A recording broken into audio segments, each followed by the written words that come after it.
وعلى آل إبراهيم إنك حميد مجيد. اللهم بارك على محمد وعلى آل محمد كما باركت على إبراهيم وعلى آل إبراهيم إنك حميد مجيد. يا رب صل وسلم دائما أبدا على حبيبك خير الخلق كلهم.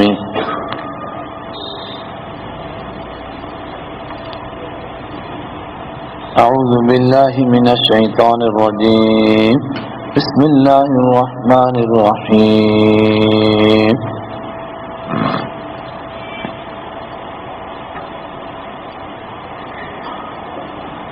بل جاء بالحق وصدق المرسلين إنكم لذائق عذاب أليم وما تجزون إلا ما كنتم تعملون إلا عباد الله المخلصين أولئك لهم رزق معلوم فواكه وهم مكرمون.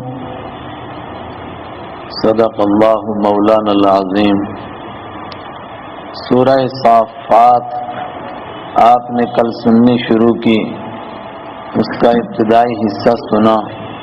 پروردگار نے صف لگانے والے فرشتوں کی قسم کھا کر کے بیان فرمایا ان الہکم لواحد، بے شک تمہارا خدا ایک ہی خدا ہے، اس کا کوئی شریک نہیں، اس کا کوئی ساتھی نہیں.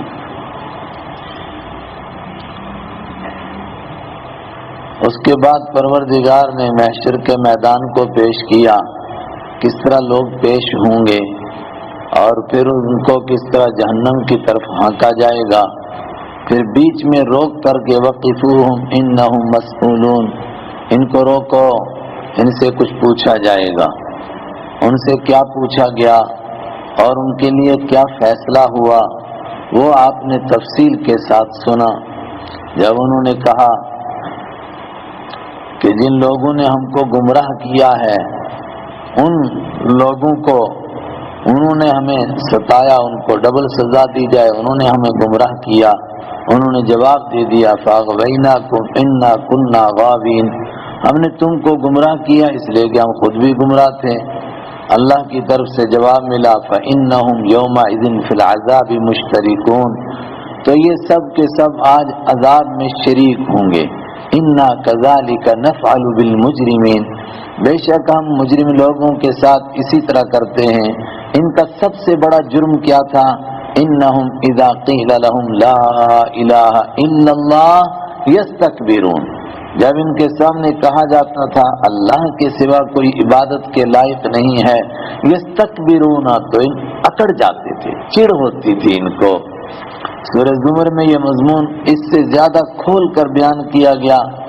فرمایا یہ ایسے لوگ تھے اذا ذکر اللہ وحدہ اشمئزت قلوب الذین لا یؤمنون بالآخرہ، جب ان لوگوں کے سامنے اکیلے اللہ کا نام لو تو یہ چڑھنے لگتے ہیں، صرف اللہ صرف اللہ صرف اللہ، اور کچھ نہیں بیان کرتے ہو. وَإِذَا ذُكِرَ الَّذِينَ مِن دُونِهِ إِذَا هُمْ يَسْتَبْشِرُونَ، اور جب اللہ کے علاوہ اوروں کا بھی نام لیا جائے تو یہ کھلکھلانے لگتے ہیں، کہتے بڑا زبردست مضمون بیان ہوا، آج کیا بات بیان ہوئی. اذا ہم یستبشرون ویقولون، اور دوسرا جرم کیا تھا؟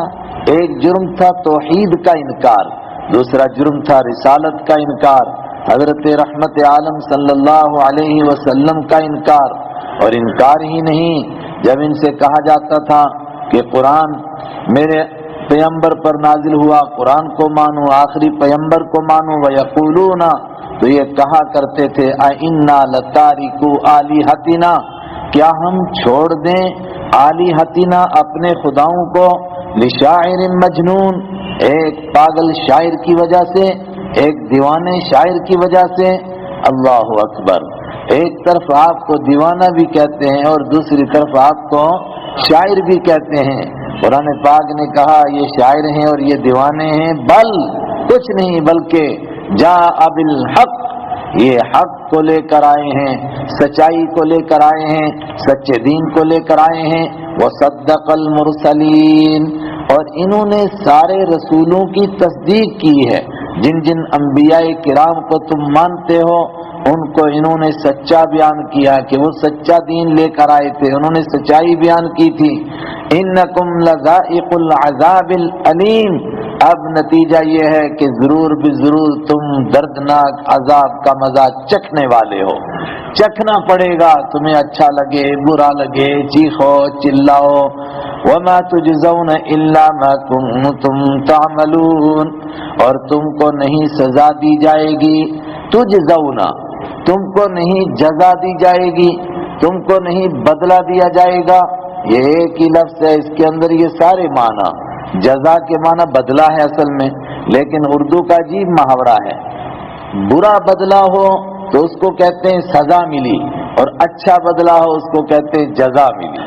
کتنی اچھی جزا ملی، عربی میں دونوں کو جزا کہتے ہیں۔ وما تجزون، اور تم کو بدلہ نہیں دیا جا رہا ہے، الا ما کنتم تعملون، مگر ان کاموں کا جو تم کیا کرتے تھے، الا عباد اللہ المخلصین، مگر اللہ کے خالص کیے ہوئے بندے۔ مگر کا مطلب وہ پیچھے سے احشر الذین ظلموا، ظالموں کو ہانکو، ان کو جمع کرو، اور جو ان کے ساتھی ہیں ان کو ہانکو، اور یہ ظالموں کے ساتھ پیش آیا جس طرح پیچھے بیان ہوا۔ الا، مگر ایک بڑا طبقہ اس سے الگ ہے، ان کا ظالموں میں شمار نہیں، ان کا عدل کرنے والوں میں شمار ہے، وہ بروں میں شمار نہیں، وہ نیکوکاروں میں شمار ہیں۔ الا عباد اللہ المخلصین، مگر اللہ کے بندے المخلصین، خالص کیے ہوئے، نکالے ہوئے۔ نکالے ہوئے کا مطلب خالص کیے ہوئے، جن کو ان برے لوگوں سے الگ کر دیا گیا۔ وہ تمام لوگ جو آخرت کا انکار کرتے تھے، ایک طبقہ ان سے الگ کیا گیا، جو پروردگار کی توحید کے اوپر یستکبرون، اکڑتے تھے، نیک لوگوں کو، اللہ کے بندوں کو ان سے الگ کیا گیا، جو اللہ کے حبیب کو شاعر اور دیوانہ کہتے تھے، ایک بڑے طبقے کو ان سے الگ کر دیا گیا۔ الا عباد اللہ، مگر اللہ کے بندے المخلصین، خالص کیے ہوئے۔ اولئک لہم رزق معلوم، یہ کیسے لوگ ہیں؟ ان کے لیے رزق معلوم، متعین روزی ہے، رزق ہے معلوم جو متعین ہے۔ متعین کا مطلب جو ان کو دنیا میں بتایا گیا تھا کہ تمہیں یہ روزی ملے گی۔ وَلَهُم مَّا يَشْتَهُونَ، اور جو وہ چاہیں گے وہ سب کا سب ان کو ملے گا۔ جنت کا وہ رزق، جنت کی وہ روزی جو ان کو دنیا میں بتائی گئی تھی، وہ روزی ان کو ملے گی۔ اور معلوم کے معنی متعین بھی، جو ان کے لیے طے شدہ ہے، جو ان کے لیے پہلے سے متعین ہے۔ کیا چیزیں ہیں؟ فواکہ، پیچھے بھی گزرا تھا، مزے لینے کے لیے پھل ہیں۔ فواکہ، فاکہۃ، ہر میوے کو کہتے ہیں، لیکن میوہ کس لیے ہوتا ہے؟ صرف مزے لینے کے لیے، پیٹ بھر گیا، کھانا کھا لیا، اب مزے لینے کے لیے میوہ کھاتا ہے آدمی۔ اور فکوہا کے معنی ہی مزے لینے کے لیے کوئی چیز کھانا۔ فواکہ، فاکہۃ کی جمع، ان کے لیے میوے ہیں۔ وَلَهُم مُّکرمون، اور سب سے بڑی بات ہے کہ ان کی عزت کی جائے گی۔ اللہ اکبر۔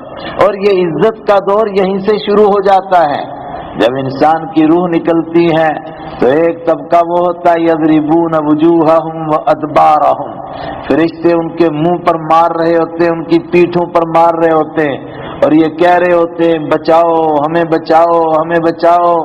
تتلقاہم الملائکہ، دوسرا طبقہ وہ ہے جن کو فرشتے لینے کے لیے آتے ہیں اور کہتے ہیں نحن اولیاؤکم فی الحیات الدنیا وفی الآخرہ، ہم تمہارے دنیا میں بھی دوست تھے، آخرت میں بھی دوست رہیں گے، تمہارا دل بہلائیں گے۔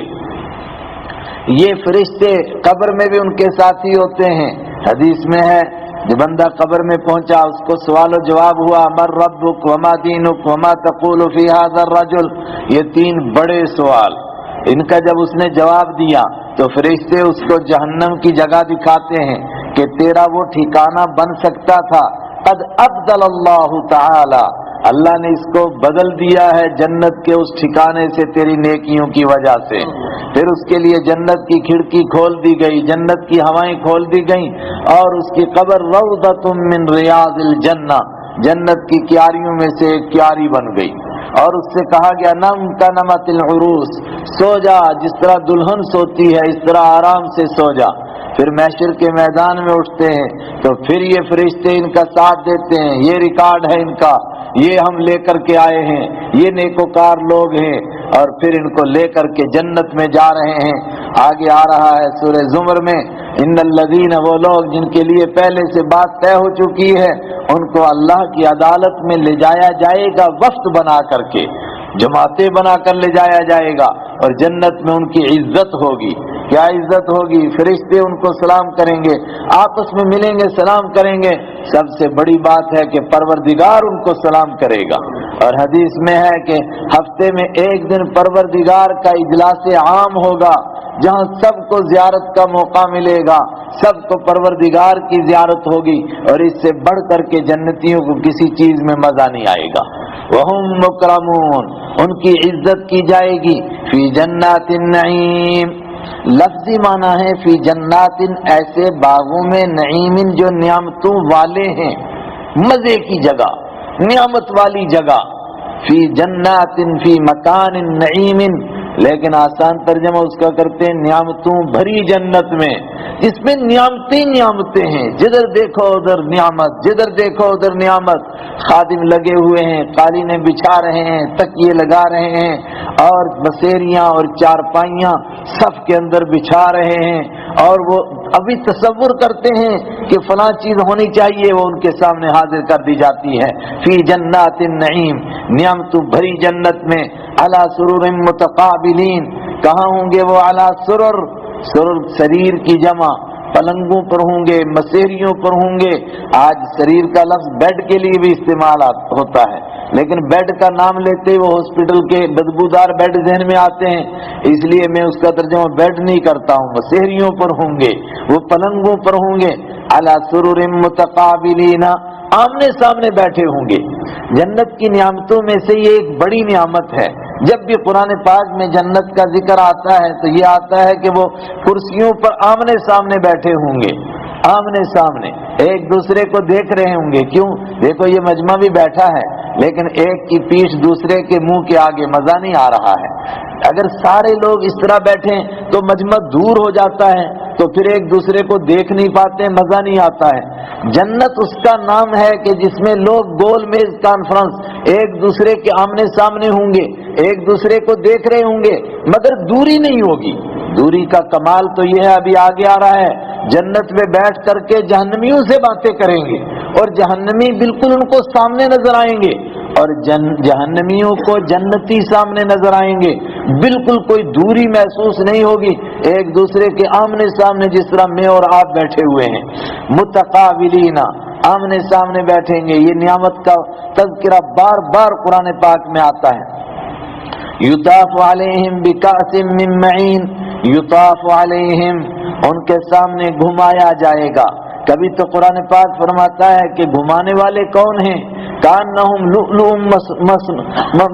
کانہم لؤلؤ مکنون، ایسا لگے گا کہ وہ بند کیے ہوئے موتی، اور ایک جگہ فرمایا کہ منصور، بکھرے ہوئے موتی ہیں، یعنی جو خادم ہیں وہاں کے، جو خدمت کر رہے ہیں، اس قدر خوبصورت ہیں، اتنے خوبصورت ہیں، ایسا لگ رہا ہے کہ کسی نے موتی پھینک دیے ہیں قالین کے اوپر، موتی پھینک دیے ہیں پارک میں، چمکتے ہوئے موتی۔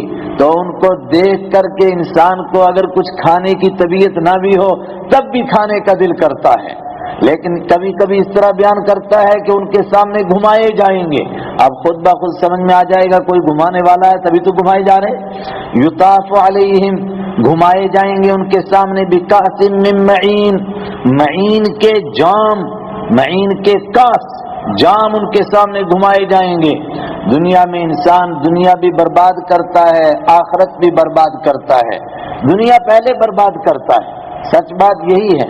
ایک عرب ڈرائیور تھا، میرے ساتھ چلا، بظاہر بڑا اچھا، تو جیسے چلی گاڑی چلی تو اس نے فوراً سگریٹ نکالی، تو میں نے کہا ماشاءاللہ اتنے اچھے جوان لگ رہے ہیں، تو آپ یہ اپنی صحت کو خود خراب کر رہے ہیں۔ تو اس نے سگریٹ پر اتنا اچھا تبصرہ کیا جو میرے دماغ میں نہیں تھا۔ اس نے کہا لا انہ تحرق القلوب اول ثم تحرق الاجسام ثم تحرق الدین، تو میں نے کہا یہ سب کچھ تو آپ کو معلوم ہے کہ یہ جسم کو برباد کرتی ہے، صحت کو برباد کرتی ہے، کینسر کا سبب بنتی ہے۔ کہتا ہے پھر دین کو جلاتی ہے۔ میں نے کہا آپ سب تو یہ میرے سے پہلے جانتے ہیں، تو پھر چھوڑتے کیوں نہیں اس کو؟ تو بس کہنے لگا کیا بتاؤں، بری عادت لگی بچپن میں، اب چھوٹتی نہیں ہے۔ میں نے کہا تمہارے باپ دادا تھے وہ جن کو شراب کی عادت تھی، ایک ہی اعلان ہوا انما الخمر والمیسر، شراب بھی حرام، جوا بھی حرام، تو پھر کیا ہو گیا؟ مدینہ کی گلیوں میں دریا امٹ پڑا۔ کسی نے نہیں سوچا کہ ہمیں پرانی دوبارہ کسی نے سنا ہی نہیں، کسی کے خیال میں ہی نہیں آیا، تو ہمت نہیں کر سکے وہ، لیکن وعدہ کیا، کہنے لگے میں بھی کرتا ہوں ویسا ہی انشاءاللہ۔ دنیا کی شراب میں یہ گندی چیز، دنیا بھی برباد، آخرت بھی برباد، لیکن پروردگار ایک شراب طہورہ، ایک پاکیزہ شربت پلائے گا جنتیوں کو۔ اس کے لیے کہا جا رہا لا فیہا یطاف علیہم، گھمائے جائیں گے ان کے سامنے بکاس من معین، معین کے معنی نتھری ہوئی، فلٹر کی ہوئی، صاف کی ہوئی، نتھری ہوئی شراب کے، شربت کے جام، اور وہ شربت بھی کیسی ہے؟ بیضاء، بالکل سفید، بالکل صاف۔ یہ کولڈ ڈرنک پیتے ہیں، بعض کا رنگ بھی ایسا، اس میں مرے ہوئے کیڑے بھی پڑے ہوں تب بھی نہیں پتہ چلتا ہے رنگ کے اندر، لیکن یہ جنت کی شراب کا رنگ ہے بیضاء، بالکل سفید، لذت للشاربین، لذت بہت مزہ دینے والی، جس کا کوئی سوچ ہی نہیں سکتا ہے، للشاربین پینے والوں کے لیے۔ لیکن دنیا میں جو کچھ بھی تصور کر سکتے ہیں کہ کس طرح مزہ آ سکتا ہے آدمی کو، کیا فائدہ ہو سکتا ہے، وہ تو سب کچھ ہوگا، لیکن جو دنیا کی اس گند میں بربادیاں اور خرابیاں ہیں وہ وہاں نہیں ہیں۔ کیا خرابی ہے دنیا کی اس میں؟ سب سے پہلے سر میں چکر آتا ہے، آدمی جھومنے لگتا ہے، اور پھر بکواس کرتا ہے، اور پتہ نہیں کیا کیا کرتا ہے۔ فرمایا یہ وہاں نہیں ہے۔ لا فیہا غول، اس میں غول نہیں ہے۔ غول کا معنی سر میں چکر آنا، اس چکر کا کوئی مسئلہ نہیں ہے، سر میں درد کچھ نہیں ہے۔ ولا هم عنها ينزفون، اور نہ وہ ان کی وجہ سے مدہوش کیے جائیں گے، نہ اس شراب کی وجہ سے کوئی بک بک کرے گا۔ آسان ترجمہ جموں کی زبان میں مت نہیں ماری جائے گی، ان کی دماغ بالکل کام کرے گا، بالکل ٹھیک ٹھاک، کوئی فرق ہی نہیں، وہ ایک شربت ہے، بس صرف مزہ آ رہا ہے انسانوں کو۔ اللہ اکبر۔ وعندهم قاصرات الطرف عین، اوپر کہا تھا نعمتوں بھری جنت، کتنی نعمتیں جو آدمی سوچ ہی نہیں سکتا ہے، انسان کے دماغ میں آئی کیا سکتا ہے۔ فرمایا یہ ملے گا، یہ ملے گا، یہ ملے گا، وَلَهُم مَّا يَشْتَهُونَ، جو چاہو گے وہ ملے گا۔ وَعِندَنَا مَزِيدٌ، تم کیا چاہ سکتے ہو، ہمارے پاس وہ ہے جو تم چاہ بھی نہیں سکتے ہو دنیا میں، وہ سب ملے گا۔ لیکن ان تمام نعمتوں کے بعد انسان کو رفیق زندگی کی ضرورت ہے، تو رفیق زندگی بھی ہوں گے ان کے ساتھ، کون ہیں؟ وَعِندَهُمْ قَاصِرَاتُ الطَّرْفِ عِین، وَعِندَهُمْ، اور ان کے پاس ہوں گی قاصرات الطرف، نگاہوں کو جھکانے والیاں، عین، بڑی آنکھ والیاں۔ یہ جنت کی حوریں ہیں، اور جو دنیا میں اس کی رفیقہ زندگی تھی وہ ان سب جنت کی حوروں کی سردار ہے، اور جنت کی حوروں کو اتنی اللہ نے خوبصورتی عطا فرمائی، تو جو دنیا کی اس کی رفیقہ زندگی تھی، اللہ دونوں کو جنت میں جانا نصیب کریں، تو پروردگار اس کو اتنا حسن عطا فرمائے گا کہ جنت کی حوریں بھی اس پر رشک کریں گی، ان کا حسن اس کے سامنے کچھ بھی نہیں، ہیچ ہوگا۔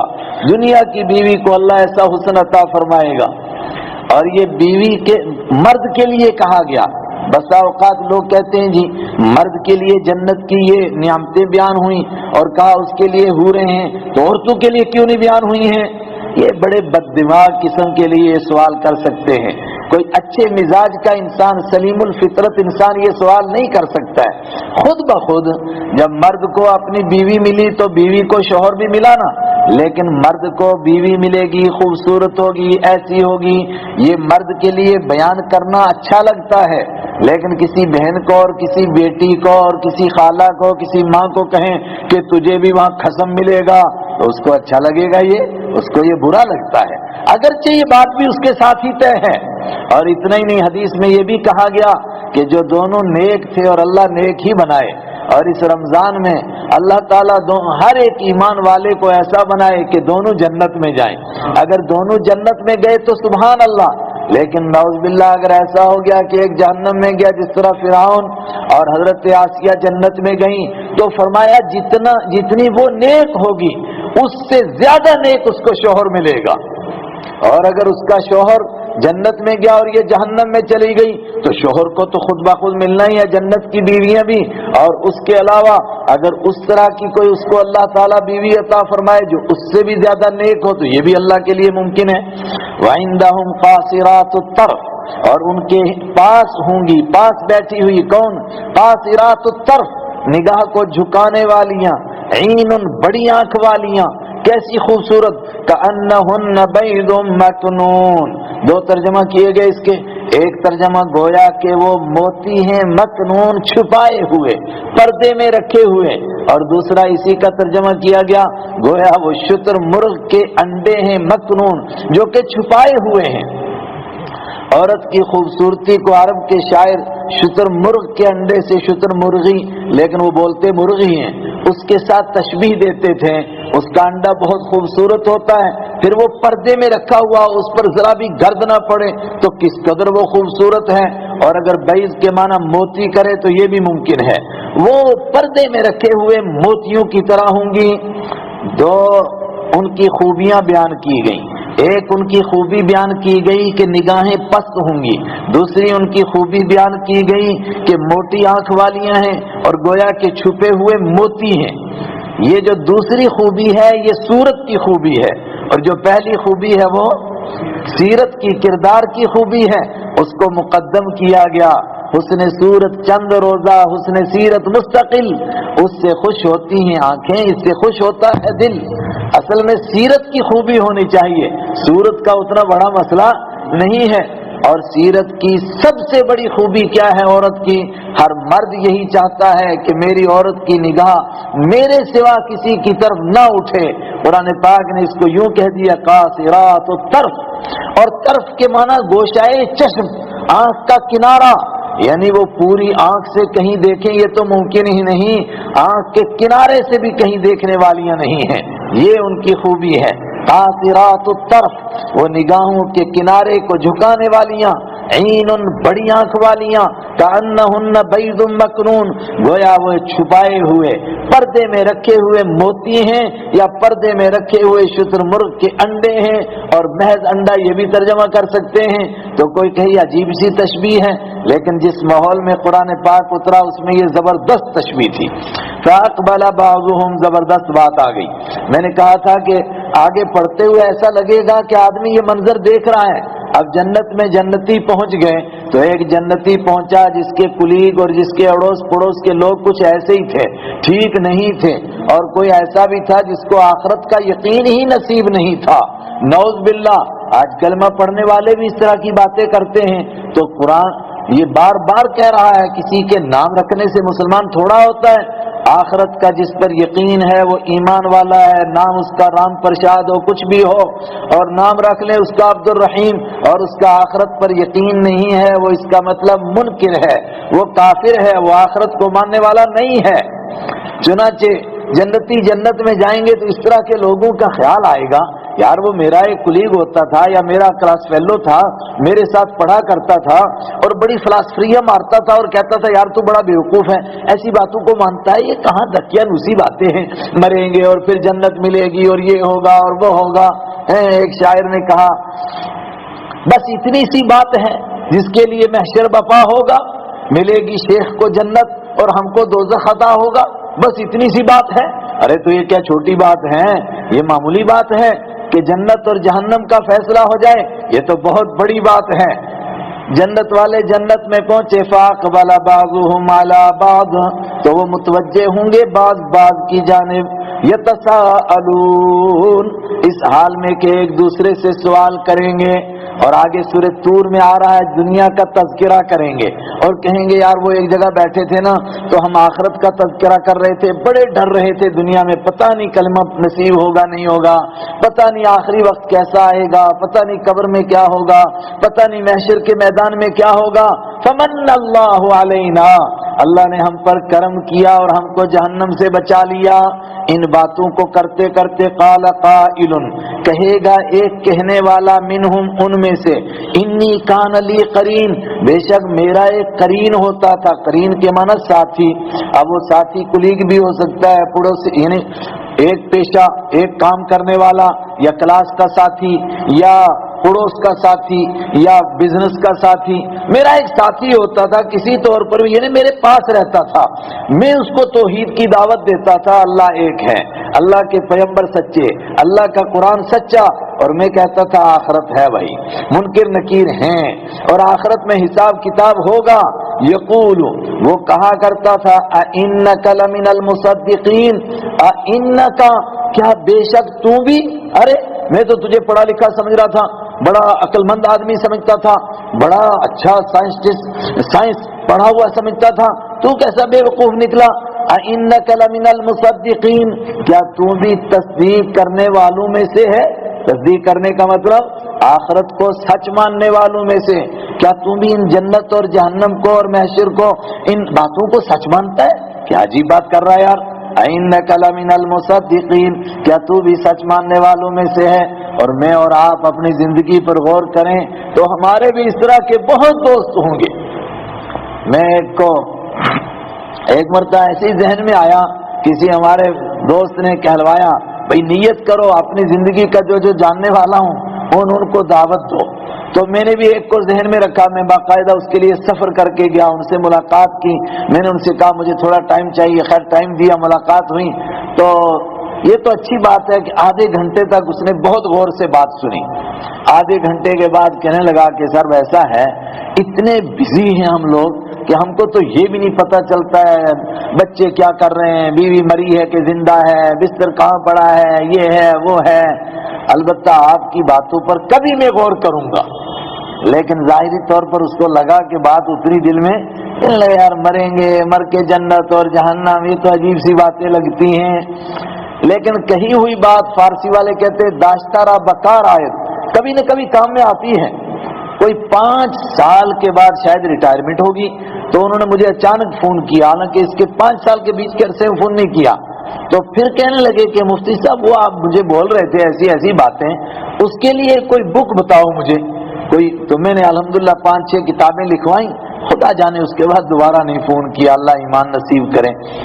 قال قائل منہم، کہے گا ان میں سے ایک کہنے والا، انی کان لی قرین، بے شک میرا ایک ساتھی ہوا کرتا تھا، یقول، وہ کہا کرتا تھا، انکا، بے شک تو بھی، لمن المصدقین، سچ ماننے والوں میں سے ہے۔ کس کو سچ مانتا ہے؟ اذا متنا وکننا ترابا وعظاما، اذا متنا، کیا جب ہم مر جائیں گے یار، وکننا ترابا، اور ہم مٹی ہو جائیں گے، وعظاما، اور ہماری ہڈیاں رہ جائیں گی، انا لمدینون، کیا پھر ہم کو سزا اور جزا دی جائے گی؟ مدینون، وہی تینوں معنی، کیا پھر ہمارا حساب کتاب ہوگا، اور کہ حساب کتاب کے بعد کیا ہمارا فیصلہ ہوگا اور ہمیں جزا اور سزا دی جائے گی؟ یہ کیا عجیب بات کر رہے ہو یار، کیسے مر گئے، ختم ہو گئے، کسی کو جلا دیا، کسی کو دفنا دیا، کسی کو بہا دیا پانی میں، اور کسی کو درندوں نے کھا لیا، کون دوبارہ زندہ ہوگا؟ اذا متنا، کیا جب میں نے کل کہا تھا پھیل کر بیٹھو، پھیل کر تو اچھی بات ہے، لیکن جو دور دور ہیں اگر وہ قرآن پاک پڑھے ہوئے ہوں اور قرآن پاک بھی لے لیں تو بڑا مزہ آئے گا۔ اذا متنا، کیا جب ہم مر جائیں گے، وکننا ترابا، اور ہم مٹی ہو جائیں گے، وعظاما، اور ہڈیاں رہ جائیں گے، انا لمدینون، کیا ہم کو دوبارہ زندہ کر کے حساب لیا جائے گا؟ مدینون، کیا دوبارہ ہم کو جزا اور سزا دی جائے گی؟ کیا دوبارہ جنت اور جہنم کا فیصلہ ہوگا؟ قال هل انتم مطلعون، یہ قالا کا فاعل کون ہے؟ کچھ کہتے ہیں کہ اللہ کہے گا، ارے تو کیا ہوا، تو کہنا کیا چاہتا ہے؟ وہ کہے گا کافی دنوں سے تلاش کر رہا ہوں، پوری جنت میں اس کو ڈھونڈ لیا، وہ کہیں بھی ملا نہیں، پتہ نہیں کیا کہاں ہے وہ۔ تو اللہ کہے گا هل انتم مطلعون، کیا تم اس کو جھانک کر دیکھنا چاہتے ہو؟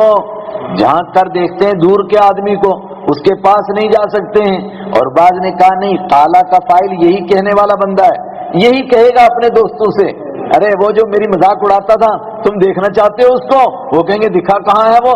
قال هل انتم مطلعون، قال وہ کہے گا حل کیا، انتم مطلعون تم جھانک کر دیکھنا چاہتے ہو اس کو، لفظی معنی دیکھنے والے ہو، یعنی تمہیں خواہش ہے تم دیکھنا چاہتے ہو اس کو؟ وہ کہیں گے ہاں جی دیکھنا چاہتے ہیں، کہاں وہ؟ اوہو سبحان اللہ، وہ اچانک دیکھیں گے فطلع، تو وہ جھانک کر دیکھے گا ایسے، اور خود دیکھے گا دوسروں کو دکھائے گا، یا یہ کہ اللہ نے کہا کیا تو دیکھنا چاہتا ہے؟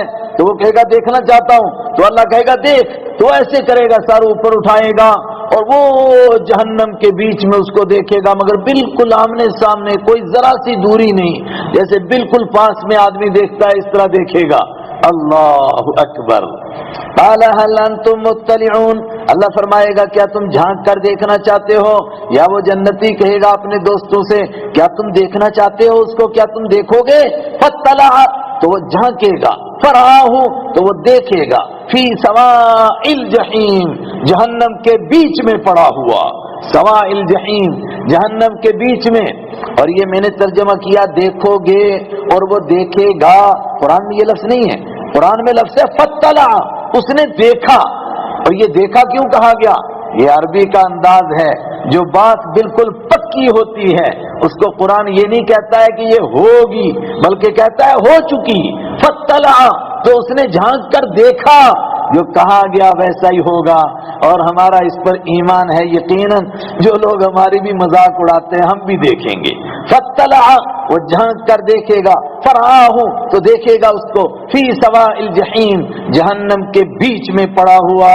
تو جو پہلی بات اس کے منہ سے نکلے گی اس کو دیکھ کر، قال تاللہ ان کدت لتردین، قال وہ کہے گا تاللہ، اللہ کی قسم، ان کدت لتردین، خدا کی قسم، ان یہ ان معنی میں ہے بے شک کے، اور میں نے کبھی یاد بھی کرایا تھا ان کا معنی بے شک کب ہوتا ہے؟ جب اس کے بعد لام زبر اللہ آتا ہے، لتردین، یہ لام آ رہا ہے تو اس کا معنی بے شک، ان کتا، قسم بخدا بے شک، کتا، تو قریب تھا اس بات کے، لتردینی، کہ تم مجھے بھی کھڈے میں گرا دیتا۔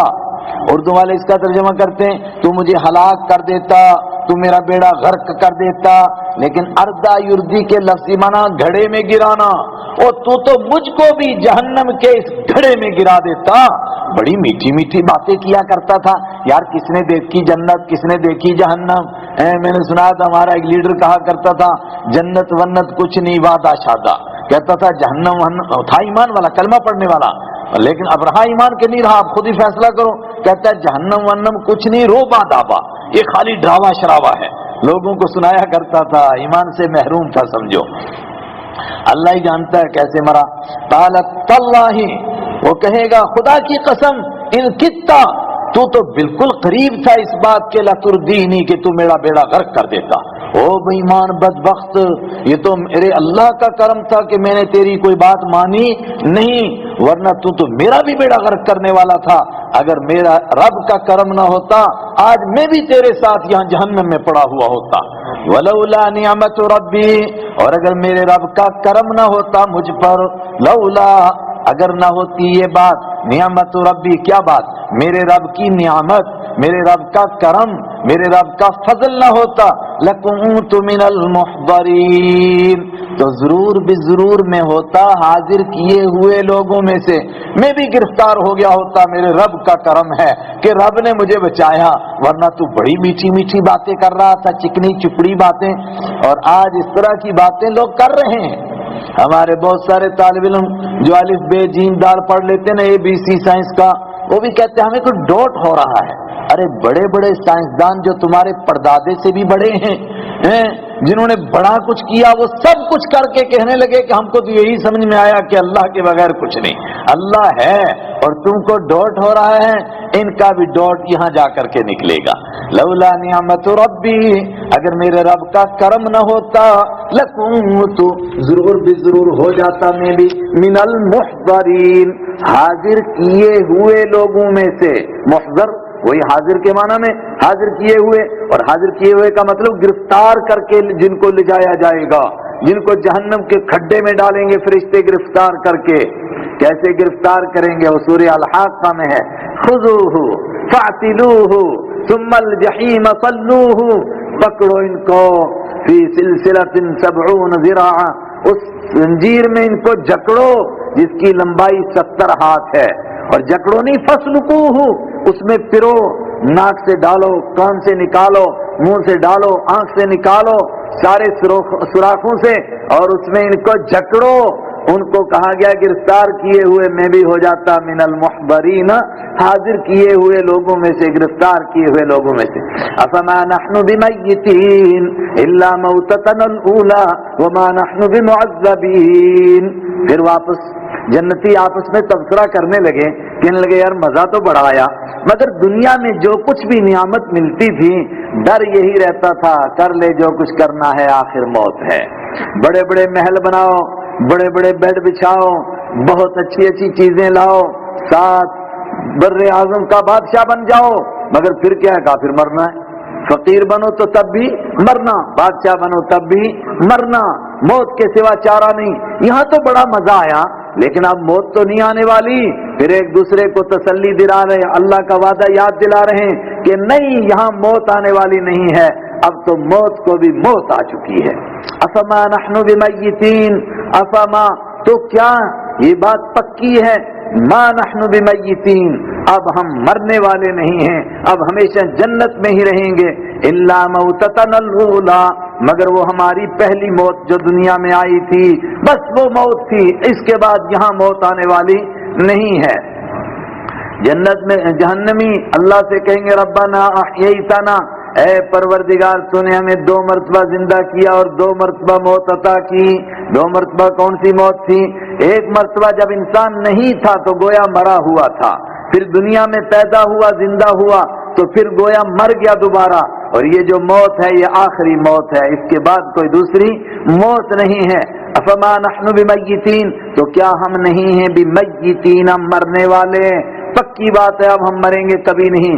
الا موتتنا الاولی، مگر ہماری وہ پہلی موت، وما نحن بمعذبین، اور ہم نہیں ہیں عذاب دیے جانے والے، اب یہاں کوئی تکلیف نہیں. پروردگار فرمائے گا تصحون، تم صحت مند رہو گے، فلا تسقون، تو کبھی تم کو بیماری نہیں آئے گی.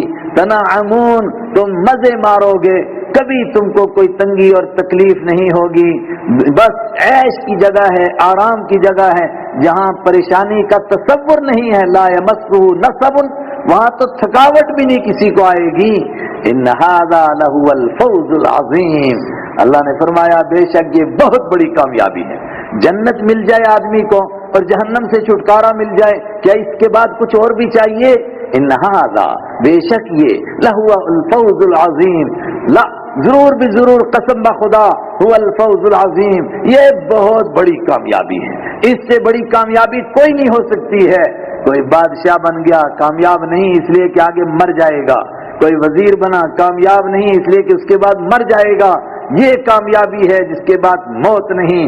جب یہ کامیابی ہے، لمثل ھذا فلیعمل العاملون، اللہ فرماتا ہے لمثل ھذا، اس جیسی کامیابی کے لیے فلیعمل، عمل کرنا چاہیے، العاملون، عمل کرنے والوں کو. سنتوں پر چلنا چاہیے، فرضوں پر چلنا چاہیے، گناہوں کو چھوڑنا چاہیے، گناہوں سے توبہ کرنا چاہیے. لمثل ھذا، اس جیسی کامیابی کے لیے فلیعمل، چاہیے کہ عمل کریں، العاملون، عمل کرنے والے. اور مقابلہ کرو، ایک طرف یہ جنت ہے، دوسری طرف جہنم ہے، کون سا مقام بہتر ہے؟ اذالک خیر نزلا، اذالک، او لوگوں غور کرو، کیا ذالک، یہ جنت اور یہ جنت کی نعمتیں، خیر، بہتر ہے، نزلاً، مہمان نوازی کے اعتبار سے. جو یہاں سے جائے گا گویا وہ مہمان بنے گا، جہنم میں جہنم کا مہمان بنا، وہاں کیا ملے گا وہ سب کو معلوم. اور یہ جنت میں اللہ کا مہمان بنا، خیر نزلا، کیا یہ جنت بہتر ہے نزولاً، مہمان نوازی کے اعتبار سے؟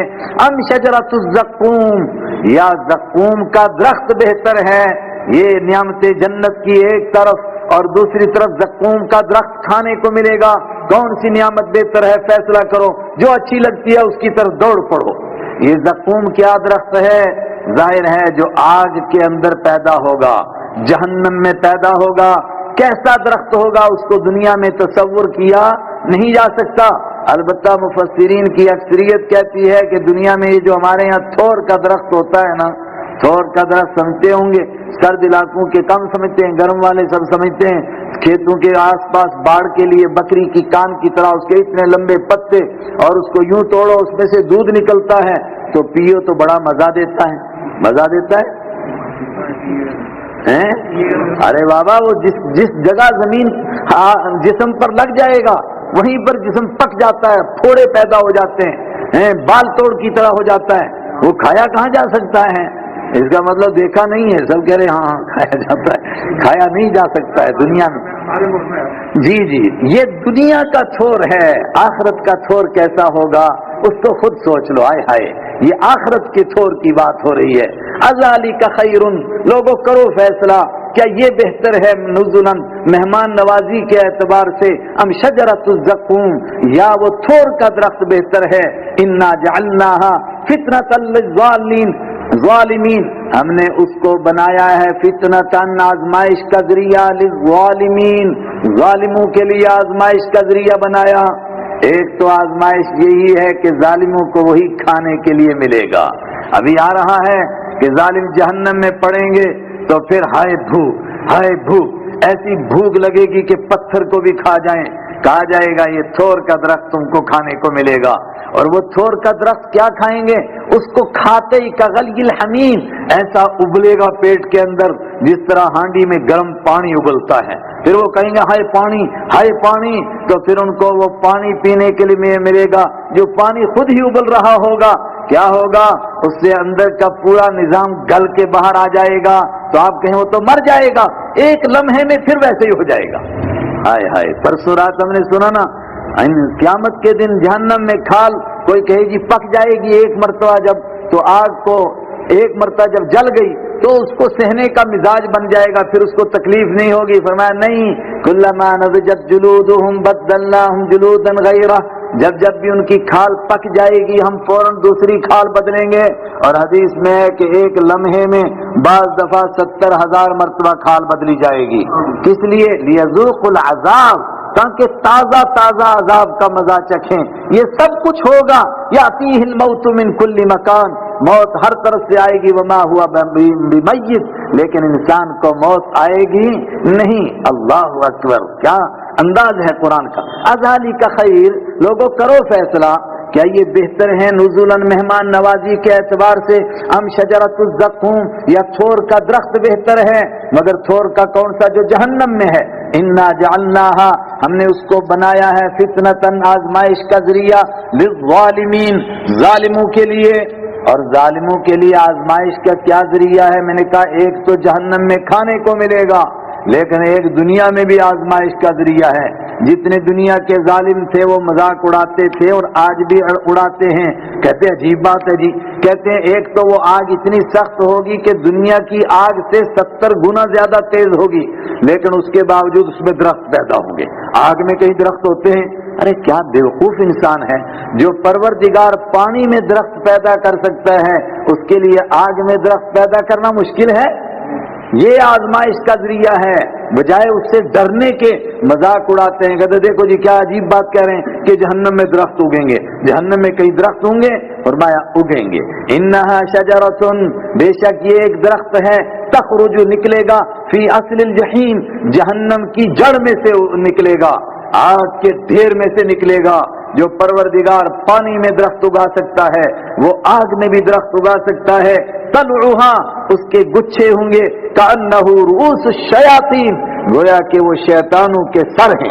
مطلب کبھی کبھی کچھ چیزیں کھانے کو اچھی نہیں لگتی ہیں مگر دیکھنے میں بڑا مزہ آتا ہے ایسی چیزیں کہ نہیں ہیں۔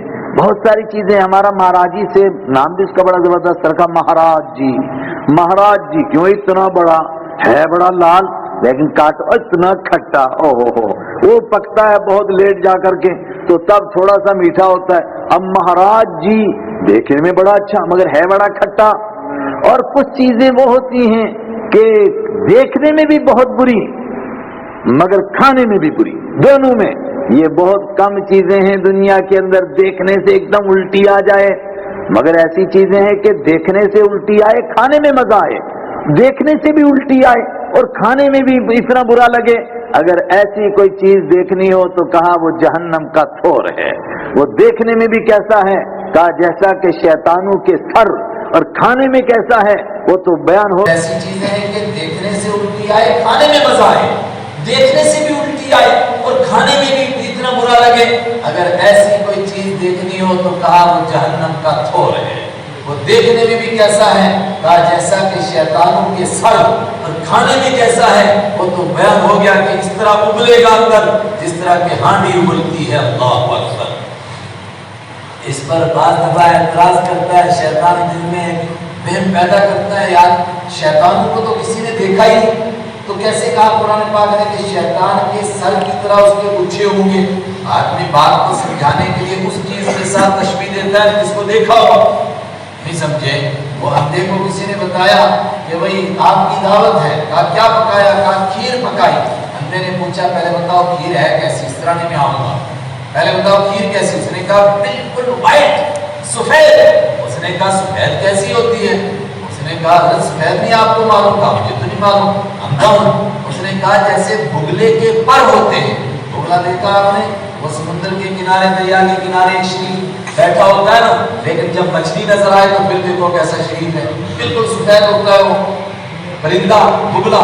تو جیسے کہ بگلے کے پر، اس نے کہا بگلے کے پر مجھے دکھاؤ کیسے ہیں، تو اس نے اپنی کوہنی دکھائی کہ ایسے ہوتے ہیں۔ تو اندھے نے کہا کہ بیٹے یہ بڑی ٹیڑھی کھیر ہے، میرے سے کھائی جائے۔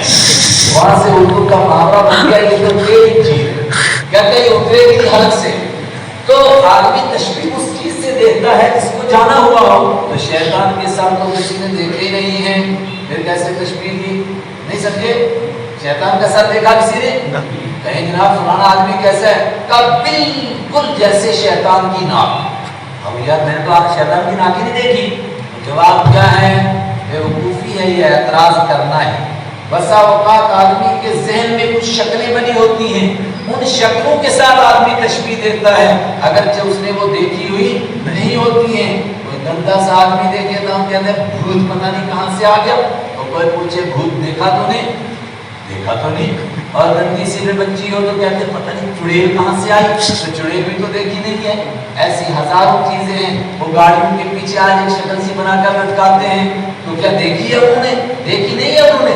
اسی طرح شیطان کے سر کو تو نہیں دیکھا، لیکن آدمی کو تصور ہے کہ اس کا سر بہت ہی گندا ہوگا، ابلیس کا سر کتنا گندا ہوگا، کہا اس سے بھی بری شکل ہوگی، نہ دیکھنے میں اچھے لگیں گے نہ کھانے میں۔ اللہ اکبر۔ کہا فیصلہ کرو پھر ان کو کھائے گا کون؟ وَإِنَّهُمْ لَآكِلُونَ مِنْهَا، تو بے شک وہ اس میں سے کھائیں گے۔ کیوں نہیں کھائیں گے؟ بھوک ایسی لگے گی کہ جو بھرا ملے گی اس کو اندر کریں گے، چنانچہ اس تھور کے درخت کو کھانے لگیں گے۔ لیکن اگر آدمی ذرا سا زبان پر رکھے گا تو تھوک دے گا، فرمایا نہیں تھوکے گا، فَمَالِكُونَ، تو بھریں گے وہ منہا اس سے البطون پیٹوں کو۔ حالانکہ پیٹ کو بھرا نہیں جاتا ہے، کھال کو بھرتے ہیں، کھال میں دانے بھرتے ہیں، پڑتے رہتے ہیں ڈنڈے سے بوری میں، اور بھرو بھائی اور بھرو، ابھی گنجائش نکلی شاید ادھر ادھر۔ لیکن بھوک اس طرح کی ہوگی کہ اس کے اندر وہ بھریں گے پیٹوں کے اندر تھور کو، اور جب بھر دیں گے تو پھر وہ ابلے گا اندر سے، آئے ہائے۔ اور جب آگ لگے گی تو پھر کیا کریں گے؟ ثم ان لهم، پھر بے شک ان کے لیے علیہ اس کے اوپر لشوبا من حمیم، ابلتے ہوئے پانی کی ملاوٹ ہوگی، ابلتے ہوئے پانی کو پینا پڑے گا۔ چلو بھائی ابلتے ہوئے پانی کو پی کر آؤ۔ ثم ان مرجعهم الى الجحیم، پھر ان کے لوٹ کر جانے کی جگہ ہوگی جہنم۔ لوٹ کر تو نکلے کہاں تھے؟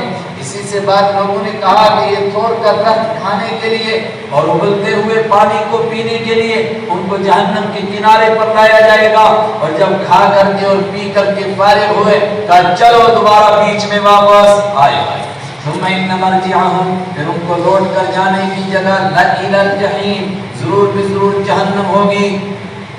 ایک بڑی اہم بات توجہ کے ساتھ سنیں، جب اس طرح قیامت کی اور جہنم کی پروردگار سزا بیان کرتا ہے، ایسا لگتا ہے کہ انسان کی روح کانپنے لگ جاتی ہے کہ اے خدا تو غفار ہے، ستار ہے، رحمان ہے، رحیم ہے، تو اتنا مہربان خدا، ودود خدا کا بہت محبت کرنے والا، تو اتنی سخت سزا کیوں دے رہا ہے ان کو؟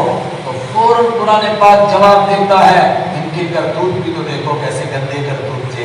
اور یہی انداز اس صورت میں ہے، یہی انداز سورہ واقعہ میں ہے، یہی انداز اور بہت صورتوں میں ہے کہ جب سخت سزا کو بیان کیا جاتا ہے فوراً بیان کیا جاتا ہے ان کا جرم کیا تھا، ان کا جرم کیا تھا۔ انہم الفوا آباءہم الضالین، انہم بے شک یہ وہ لوگ ہیں الفو جنہوں نے پایا تھا آباءہم اپنے باپ دادا کو ضالین جو راستے سے بھٹکے ہوئے تھے، جانتے تھے کہ ہمارے باپ دادا بیوقوف تھے، ان پڑھ تھے، کچھ نہیں ان کو عقل تھی، کچھ سمجھ نہیں تھی۔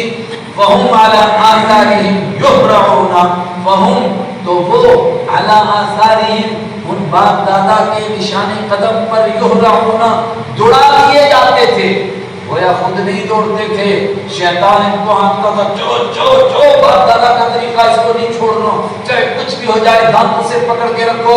اور باپ دادا تھے کون؟ ضالین، گمراہ تھے۔ اس سے معلوم ہوا نیکوکار باپ دادا کا ذکر نہیں ہو رہا ہے، جو نیکوکار باپ دادا ہیں وہ تو ان کے پیچھے تو چلنا ہے۔ یوسف علیہ السلام سورہ یوسف میں ہے، لمبا سفر ہوا مصر میں، کنویں میں ڈالے گئے، کنویں سے لوگوں نے نکالا، مصر میں بیچا، وہ عورت نے الزام لگایا، کسی موڑ پر اپنا تعارف نہیں کرایا کہ لوگوں تم مجھ پر یہ الزام لگا رہے ہو، میں تو حضرت ابراہیم علیہ السلام کا پوتا، پڑپوتا، حضرت اسحاق کا پوتا، حضرت یعقوب کا بیٹا ہوں۔ لیکن جب دین کا مسئلہ آیا تو فوراً کہا کہ میں کوئی نیا دین پیش نہیں کر رہا ہوں، وَاتَّبَعْتُ آبَائِي مِلَّةَ ابراہیم، میں اپنے باپ دادا کے دین کے پیچھے چل رہا ہوں۔ تو پڑھے لکھے ہوتے، سمجھ والے ہوتے، ہدایت والے ہوتے، ان باپ دادا کے راستے پر تو چلنا ہے۔ اس کے لیے تو قرآن پاک میں 5 مرتبہ ہم سے کہواتا ہے اهدنا الصراط المستقیم صراط الذین انعمت علیہم، اے اللہ تو ہمیں ان لوگوں کے راستے پر چلا جن پر تو نے انعام کیا۔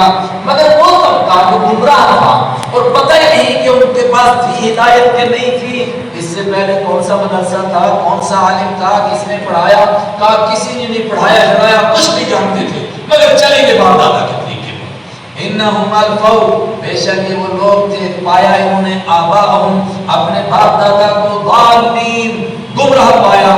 ہمارے کوئی بزرگ کے نام میں مناسب میرے استاد ہی ہیں، ان کا اپنے والد صاحب سے جھگڑا ہوا کسی رسم و رواج کے اوپر، انہوں نے کہا ہمارے باپ دادا کا رواج ہم نہیں چھوڑیں گے۔ انہوں نے کہا باپ دادا ہدایت والے تھے، اس کی کوئی گارنٹی ہے؟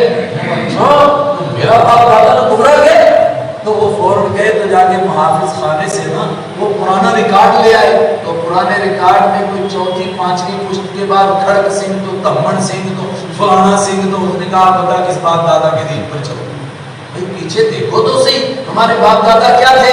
اور ہمارے ملک میں بھی یہی ہوا، باہری طبقہ ہم کدھر سے آئے، سب ہے باہر سے آئے ہیں، ظاہر ہے کسی کی 2 پشتیں، کسی کی 4، کسی کی 10، کسی کی 15، کسی کی میں کہتا ہوں 16-17 اس سے اوپر تو پہنچے گی نہیں، سب پیچھے کے پیچھے غیر ایمان والے تھے، تو بڑی ساری چیزیں ان سے ادھار لیتے آئے ساتھ۔ اور کبھی ہم نے سوچا بھی کہ ہم ادھر سے آ رہے ہیں، ادھر کی کوئی چیز ادھر تو نہیں آ گئی، ہم نے ادھر نہیں دیکھا، اس آیت پر ہم کو بھی غور کرنا چاہیے۔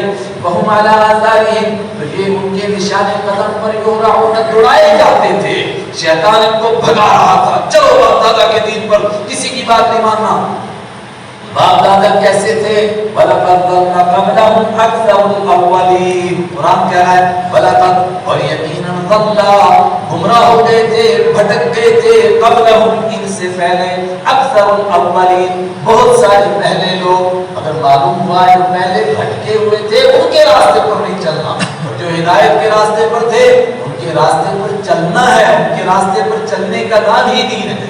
ان کے راستے کو کیسے چھوڑیں؟ نماز میں کہہ رہے ہیں اهدنا الصراط المستقیم صراط الذین انعمت علیہم وَلَقَدْ ضَلَّ، مگر دیکھو تو صحیح جو پہلے لوگ تھے، لوگ صرف کہتے ہیں وہ اتنا پرانا ہے، تو کل کا بچہ مجھے سمجھائے گا، میں 70 سال کا بڑھا ہوں، اگر بڑھے کچھ پڑھا بھی ہے، مجھے کچھ علم بھی ہے، کا علم میرا کچھ نہیں پتا، شکا کچھ نہیں، بقول مولانا منیر صاحب کے جان تو کچھ نہیں ورمن تو بھی کسی کی، میں جانتا بھی کسی کی مگر مانوں گا بھی کسی کی۔ وَلَقَدْ ضَلَّ، اور یقیناً بھٹک گئے، قبلہم ان سے پہلے، اکثر الاولین بہت سارے پہلے لوگ۔ وَلَقَدْ أَرْسَلْنَا فِيهِم مُنذِرِينَ، اور یقیناً ہم نے بھیجے تھے ان کے اندر بھی منذرین آگاہ کرنے والے خالی تم کو نہیں سمجھا رہے، ان میں بھی ہم نے آگاہ کرنے والے پیغمبر بھیجے تھے۔ پھر کیا ہوا؟ ایک لمبے زمانے تک پیغمبر سمجھاتے رہے، لوگ کیا کہتے رہے؟ وہی کہتے رہے جو مکہ والے کہہ رہے ہیں۔ پھر کیا ہوا؟ پھر ان سب نافرمانوں کا بیڑا غرق ہوا۔ منظر تو دیکھ رہے ہیں قرآن پڑھنے والے، کیف کان عاقبۃ المنذرین، کیسا انجام ہوا ان لوگوں کا، منذرین جن کو آگاہ کیا گیا تھا۔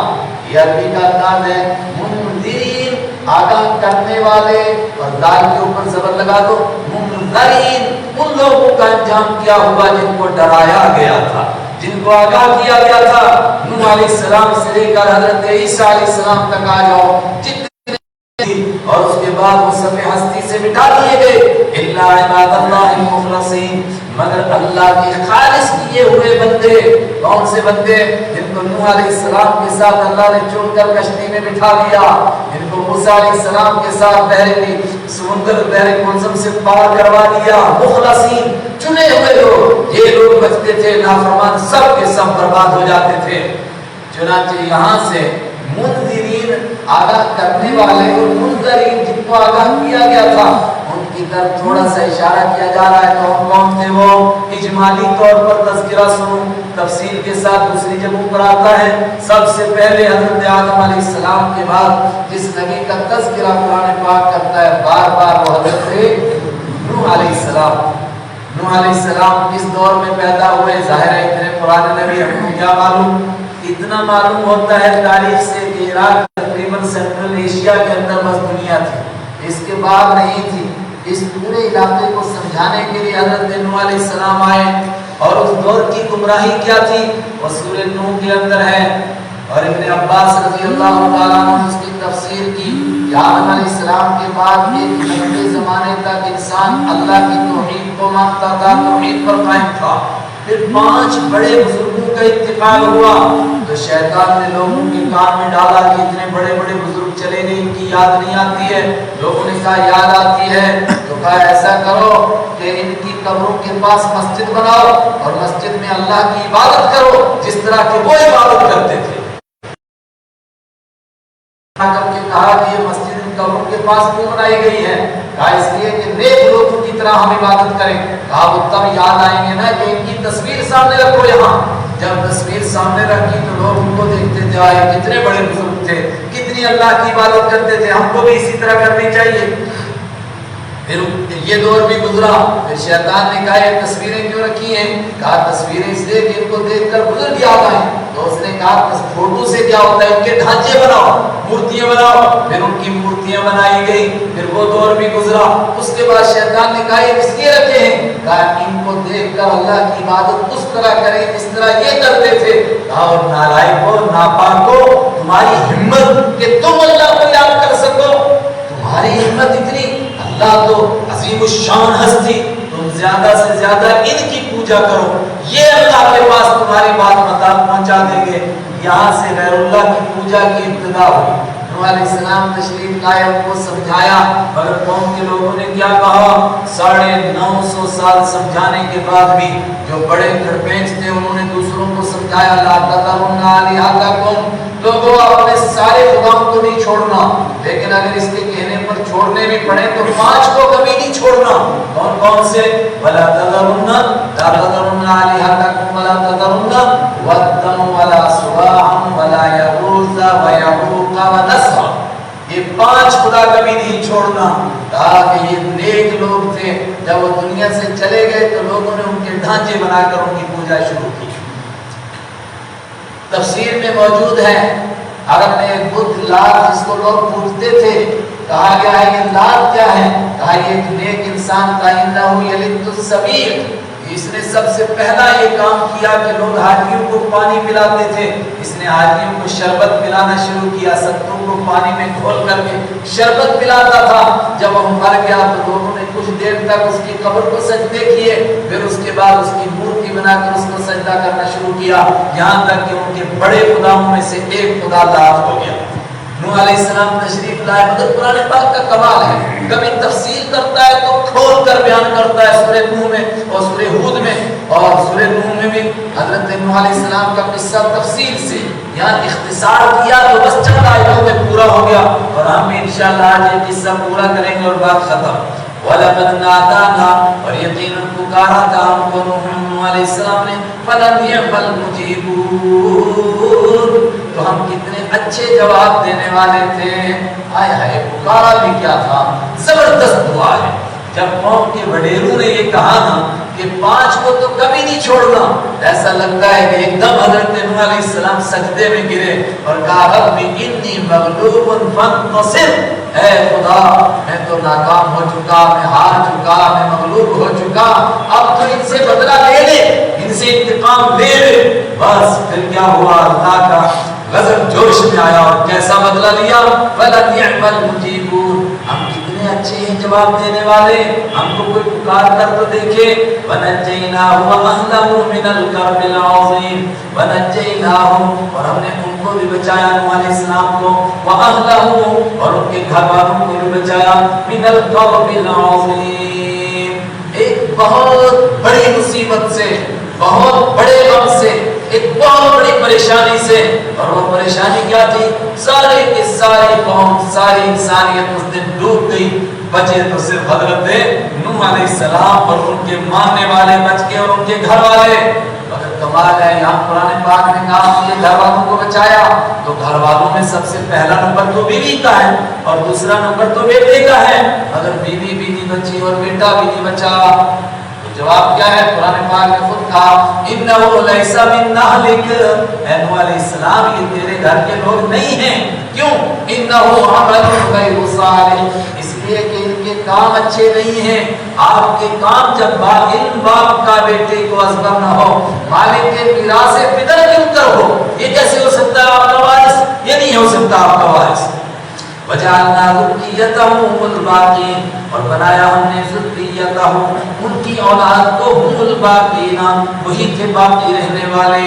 وہی باقی رہنے والے کیسے تھے، قرآن نے خود کا من آمن، ان کو بھی سوال کرو جو گھر کے ہیں جو ایمان لائے، تو ایمان والوں کی اولاد بھی تو آگے چلی ہوگی۔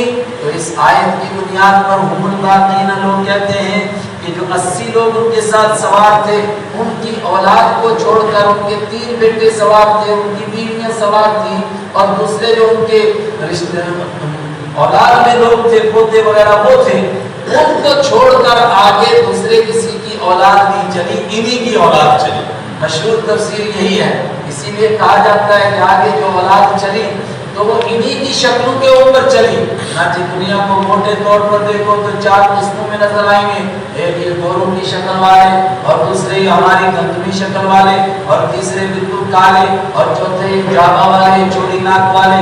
یہ 4 قسمیں ہی دنیا میں انسانوں کی ملتی ہیں۔ کہا گیا کہ آگے انہی کی اولاد چلی، واللہ اعلم، لیکن قرآن کے ظاہر سے بھی یہی معلوم ہوتا ہے۔ وجہ میں کیوں کہہ رہا ہوں کہ بعض لوگوں نے کہا کہ نہیں، یہ مطلب ہے کہ ان کی اولاد تو یقیناً باقی رہی اور ان کی اولاد کی آگے اولاد چلی، دوسرے نہیں چلے، اس کا یہاں تذکرہ نہیں، لیکن مشہور تفسیر یہی ہے کہ نہیں، دوسرے نہیں چلے، بس ان کی اولاد ہی آگے چلی۔ وَجَعَلْنَا ذُرِّيَّتَهُ، اور بنایا ہم نے ان کی اولاد کو، هُمُ الْبَاقِينَ، وہی رہ گئے باقی رہنے والے۔ وَتَرَكْنَا عَلَيْهِ فِي الْآخِرِينَ، اور چھوڑ دیا ہم نے نوح علیہ السلام پر فی الآخرین، بعد والوں میں کیا چھوڑا، ان کا نیک نام چھوڑ دیا دنیا میں، اور دنیا میں کسی کا اچھا نام، اچھا تذکرہ چلتا رہے، یہ اللہ کی خاص نعمتوں میں سے ایک نعمت ہے۔ اور یہ بڑی عجیب بات ہے، جو لوگ دنیا میں اپنا نام باقی رکھنا چاہتے ہیں ان کو لوگ لعنت کہتے ہیں، ان کے نام کے پیچھے لعنت لگی ہوتی ہے اور یہ اللہ نے لگائی ہوتی ہے۔ لیکن جو اپنے آپ کو گمنام کر دیتے ہیں، ظاہری طور پر انہوں نے دنیا میں کوئی نام کمانے کی نعوذ باللہ کوشش نہیں کی، اللہ ان کا نام زندہ رکھتا ہے، لوگ ان کو علیہ السلام کہتے ہیں۔ سلام علی نوح فی العالمین، سلام ہو نوح علیہ السلام پر فی العالمین، دنیا جہان میں جتنا قیامت تک دنیا آئے گی، عالم قائم رہے گا، جو انسان پیدا ہوتے رہیں گے وہ نوح علیہ السلام کو علیہ السلام کہیں گے، ان پر سلامتی ہو، ان پر سلامتی ہو، ان کا نام بہت زیادہ احترام کے ساتھ لیں گے، ان کا نام بہت زیادہ تقدس کے ساتھ لیں گے. سلام علی نوح فی العالمین، سلام ہو نوح علیہ السلام پر دنیا جہان میں. انا کذالک نجزی المحسنین، بے شک ہم اسی طرح نجزی بدلہ دیتے ہیں المحسنین، نیکی کرنے والوں کو. انہ من عبادنا المؤمنین، بے شک نوح علیہ السلام تھے ہمارے ایمان والے بندوں میں، تو ان کی اولاد باقی رہی، ایمان والے باقی رہے، نوح علیہ السلام کا نام باقی رہا. تو وہ جو نافرمان تھے ان کا کیا ہوا؟ ثم اغرقنا الاخرین، پھر ہم نے غرق کر دیا دوسروں کو. نوح علیہ السلام اور ان کی اولاد کے لیے طے ہوا کہ یہ باقی رہیں گے، ان کو کشتی پر سوار کر لیا گیا، اور ان کے علاوہ جتنے تھے سب کے لیے فیصلہ ہوا. اغرقنا، ہم نے غرق کر دیا الاخرین، بعد والوں کو، سب کے سب کو. کیا ساری دنیا میں یہ سیلاب آیا؟ کیونکہ یہاں تفصیل نہیں ہے، اور میں نے دیکھا فائدہ یہی ہے کہ جس قصے کا جہاں اجمال ہو وہاں اجمالی رکھو. اگر تفصیل کرتے ہیں تو لوگ قرآن سے ہٹنے لگتے ہیں. تو تھوڑا سا کرتا ہوں، یہاں کہا گیا کہ سب غرق ہو گئے، تو کیا ساری دنیا میں یہ سیلاب آیا؟ ایک طبقہ کہتا ہے کہ نہیں، مفسرین کا ہی اس علاقے میں آیا جہاں تک نوح علیہ السلام کی دعوت پہنچی تھی. لیکن جمہور کہتے ہیں کہ یہ بات صحیح ہے، لیکن اس وقت میں انسان بس اتنے حصے نہیں پھیلے تھے ابھی. اور اس کی دلیل دنیا میں جہاں جہاں انسان گئے ہیں، چائنا میں ہیں، جاپان میں ہیں، جزیروں میں ہیں، یورپ کے آخری کونوں میں ہیں، فیجی میں کہاں ہیں، جہاں بھی پہنچو وہاں نوح علیہ السلام اور ان کی کشتی کا تذکرہ ضرور ملتا ہے لوگوں کے یہاں. تو یہ تذکرہ کیوں ملتا ہے؟ اس کا مطلب کہ دنیا یہیں تک تھی اور یہیں سے لوگ پھر دائیں بائیں پھیلے، تو جہاں جہاں گئے وہ اس قصے کو اپنے ساتھ لیتے گئے، اور کوئی اس کا خاص جواب نہیں مل سکے گا. اس کا مطلب کہ بس یہی دنیا تھی اور اس ساری دنیا پر سیلاب آیا. وَإِنَّ مِن شِيعَتِهِ لَإِبْرَاهِيمَ، اور نوح علیہ السلام کے مشن کو آگے چلانے کے لیے پھر حضرت ابراہیم علیہ السلام تشریف لائے. انہوں نے کیا کام کیا؟ اس صورت میں ان کا تفصیل کے ساتھ تذکرہ ہے، اور خاص طور سے ان کا اپنے بیٹے کو ذبح کرنا، اور اللہ کے حکم پر جو صرف خواب میں بتایا گیا اپنے بیٹے کو قربان کرنے کے لیے تیار ہو جانا، اس کا تفصیل کے ساتھ تذکرہ ہے. انشاءاللہ وہ کل پڑھیں گے. صدق اللہ مولانا العظیم. انشاءاللہ